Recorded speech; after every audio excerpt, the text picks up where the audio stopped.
I'm Nick, the product owner of Data Protection and Security Toolkit here at Actonic. I want to discuss the announcer module for Confluence for data center version. Announcer module in general gives you the possibility to showcase your announcements to anyone, everywhere, depending on your configuration, and you can also block access to specific spaces or content with our module. Our module consists of 4 pages on the dashboard. The first page is, of course, the dashboard where you can see all the activity there is for our templates. For example, we can see the template name, contributors to this template, we can see the status of it, type of it, who can view it, and which spaces it is limited to, and the response status, and of course the actions menu. We also have the statistics page where we can see all the accepts and declines of our announcements and maybe the feedback if there is one.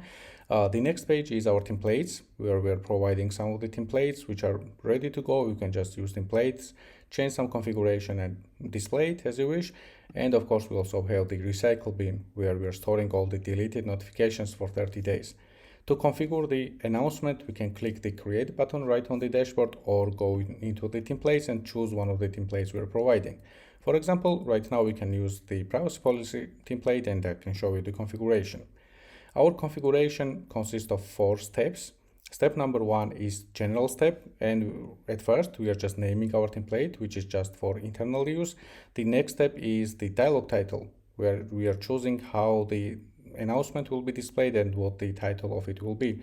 The next, of course, is the body of the announcement, and we can also click preview to see how the announcement will actually look like in our system.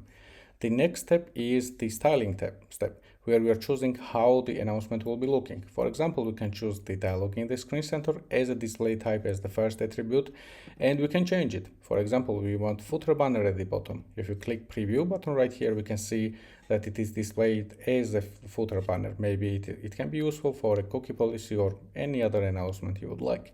The next is block login form. But block login form works as a pre-authorization. So if the users want to authorize in your Confluence system, they should accept and mark a checkbox with any terms of use or privacy policy or any announcement you want to notify user before they will actually authorize in your system. The next one is pin to footer and show dialog in the screen center. Pin to footer means that any announcement will be pinned to footer menu of your Confluence instance. And while clicking on that will show as a dialog in the screen center, for example, like this. The next is pin to footer and show footer banner at the bottom. It's the same idea that it will be pinned to footer, and clicking on the preview, we will see that clicking on the announcement in the footer will show a banner, which is like this. The next one is just pin to footer. Nothing will pop up. It will be just pinned to footer, and while it's clicked on it, it will be displayed as a dialog in the screen center. And the last one is pin to footer and block login form, which means that user will be able to check it before authorization and see what's going on in the announcement, and also it will always stay in the footer menu of your Confluence instance. So for example, we can leave it as a dialog in the screen center right now. The next is how we are choosing the size of the window. For example, it can be small, medium, large, and extra large. For the medium one, for the dialog in the screen center, it looks like this. And for example, for extra large, it looks like this. It's way bigger compared to the medium one. We can also check this box, which means that we are allowing users feedback. So any feedback provided by the users will be accessible in the statistics page of our application. The next is buttons count. Buttons can be 2 kinds only, accept and decline buttons. In case there is only one button, it means that your announcement can only be accepted. So for example, if you want to limit a space and some specific space needs some kind of privacy policy, if you set it up like this, it means that users will only be able to accept your announcement, and only in case they accept, they will be able to interact with the project. Or maybe you want to have 2 buttons, which is accept and decline, so you're giving the users possibility to decline your new announcement. It can be terms of use, privacy policy, any kind of announcement there is, maybe maintenance announcement, and many of the use cases we are listing in our documentations page. And here is how it looks with only one button when we have only accept button.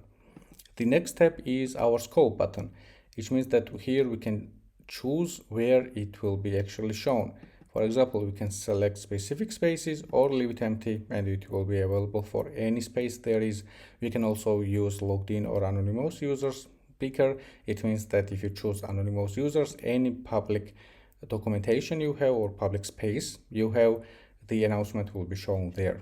Or if you have only for logged in users, we can also choose for groups and which groups of Confluence will be able to see these announcements in specific projects. And we also have the choosing of always or only during specific time period to display your announcement. In this case, we can choose the start date, end date, and this announcement will be displayed only this specific time period. If we leave it as always, it will be displayed, of course, always. The last step is the overview step, where you can see how and why this announcement will be actually displayed, and we can choose the status. If we leave it as enabled, it means that it will start working. We can save it and we can see on our dashboard that, hey, this new template is already created and it is for logged in users and it is for every single space, and it will be displayed as a dialog in the screen center. And of course, if we want to see the statistics of this template, we can always navigate to this page and we can see every single accept or decline for our notifications or for our announcements, and you can also see the response message. And we are also displaying dates, IPs, users, which version of the announcement it is, and etc. There's every single information, and you can also filter as much as you like. This page, the templates page, is already what I have shown you. Right now we have only privacy policy and cookie policy, but we are going to update with much more templates for our announcer based on the use cases. And the last page is our recycle bin. In the recycle bin, we are storing all the templates and all the announcements we have created and we deleted, but they are stored only for 30 days. After 30 days, they will be permanently removed. To restore the templates, we can click this button to restore all templates, or we can just go one by one and restore specific templates we want to turn back to the dashboard. And we can also filter here. This is our announcer module. Thank you for listening and thank you for your time.